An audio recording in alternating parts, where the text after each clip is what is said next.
Ben Shapiro has something to say about Jeff Bezos. Ben Shapiro always has something to say. It's Yeah. amazing. Unfortunately, he's got a lot to say. He's going to say that the rapid fire pace, and he's going to talk about how Jeff Bezos has done a lot of good in the world by building Amazon, by creating Amazon, which is contrary to every fact in the world.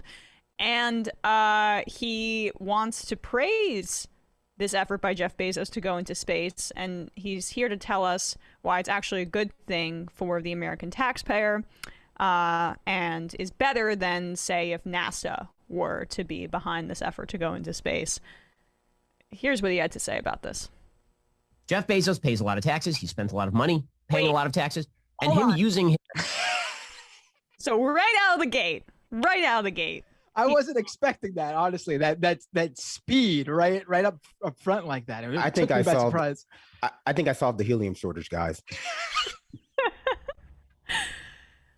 Holy shit, right out of the gate, he does not pay a lot of taxes, Jeff Bezos. He does not pay a lot of taxes. That's a verifiable fact, and it's a huge focus of a lot of tax policy and critics of our tax loopholes in this country. But I guess continue, Ben.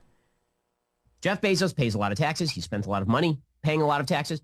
And him using his wealth in order to foster a brand new industry is actually really cool, because here is the alternative. We could, as a country, spend vastly more money than Jeff Bezos just spent in order to do the exact same kind of stuff by siphoning away your taxpayer dollars. How much money did it cost you to send Jeff Bezos to space? The answer is it cost you no money.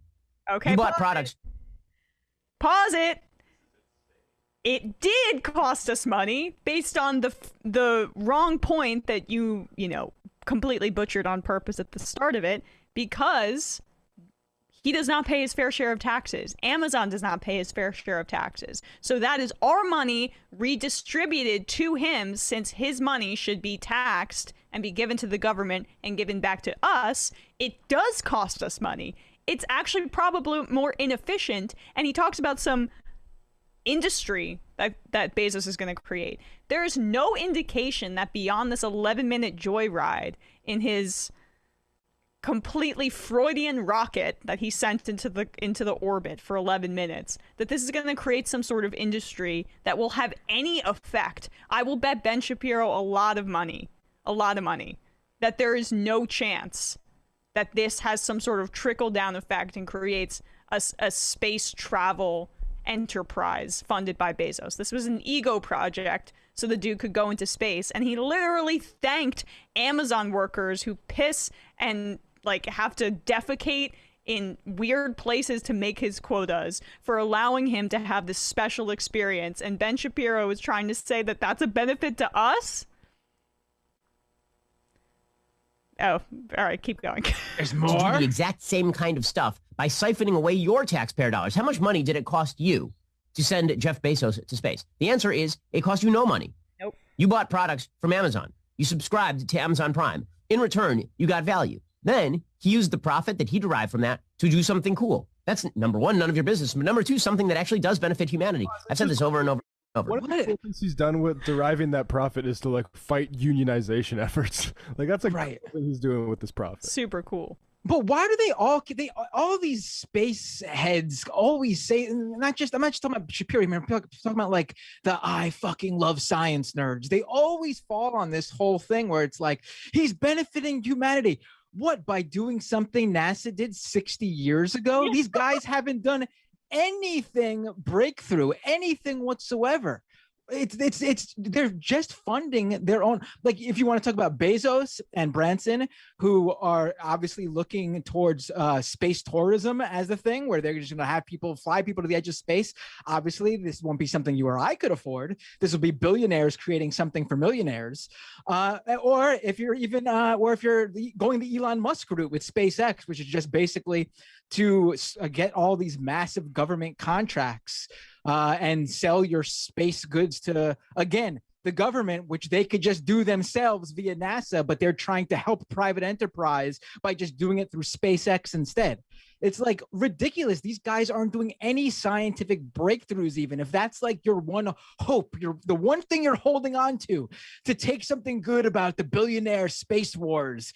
It's not even happening. I just have no faith that the space tourism is even gonna amount to anything, though. I mean, like, even if, like, Shapiro's facts over feelings guy is so blinded by capitalism, essentially, that he has complete faith that this is going to be some sort of industry that's actually going to take foot or take hold. I have no faith that it is. It's just an ego project for these guys. I mean, it could certainly be a luxury thing, like buying yachts or going to certain places. The overhead is so ridiculous. Like, I don't even see this as a viable future. This is all about, like, sort of who's going to be the future space oligarchs, about, like, who's setting satellites up and that sort of stuff. Like, it's really just a giant PR stunt for that. So, and it's not really, it wasn't handled very well. Like, why would they think people get so excited by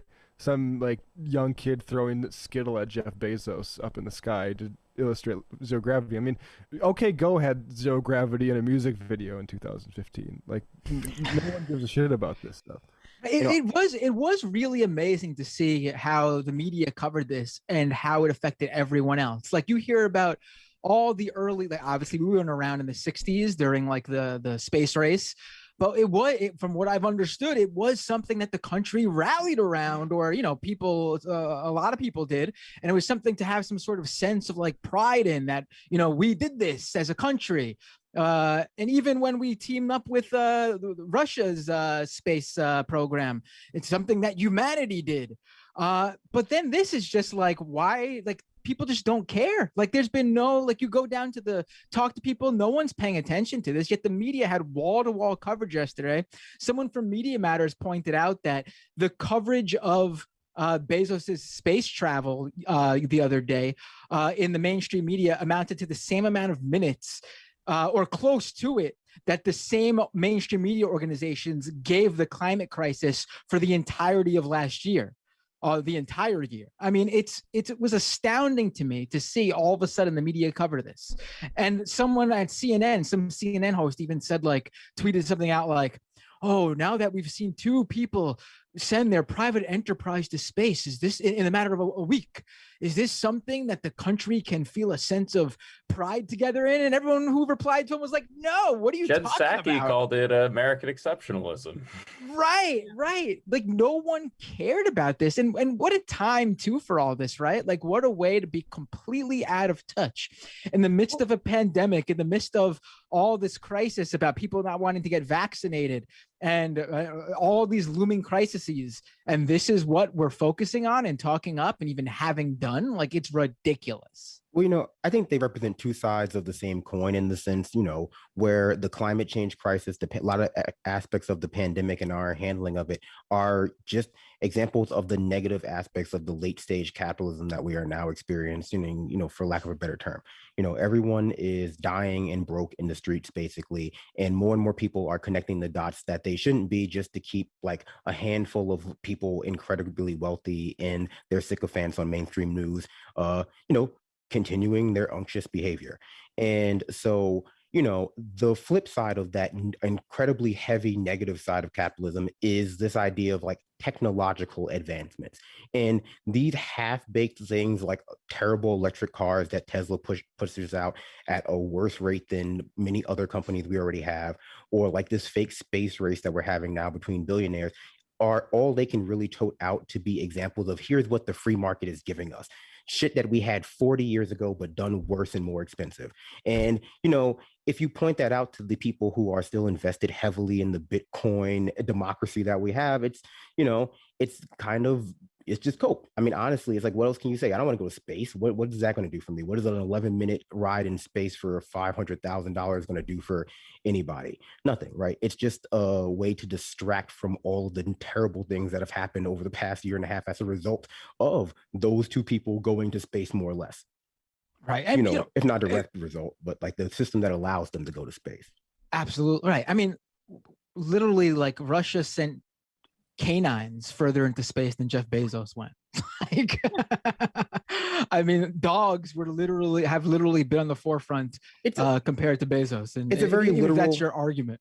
it's a very literal metaphor for how the private sector lowers the bar for themselves, I think, in order to pretend as though they're succeeding better than the public sector can and ever will be able to. And half of it is just like their ability to more vigorously engage in PR campaigns. It's like you see the exercise. same thing. Yeah, you see the same thing with charter schools. They're able to advertise in a way that public schools are not. And so people think they're better. And in the aftermath of Katrina, we see charter schools, bandying around to get the standard of education lowered so that they seem better in comparison. But, the news doesn't really report this kind of tipping of the scales in favor of the private sector. Right. You want to take some calls, Matt? Yeah, let's do it. Also, I have to ask, there was a point where the Ben Shapiro clip either like paused for a second, or did he just have to take a huge gasp of breath because he couldn't keep up with how fast he was talking? Did you guys notice that? I didn't know. I noticed for a second it stopped because Ben Shapiro was talking so fast that it created an optical illusion where his mouth seemed closed. It's wild. People say I talk fast, but folks, there's more of what you've just saw where that came from. That's if you hit the subscribe and like button. Thank you. Really, thank you.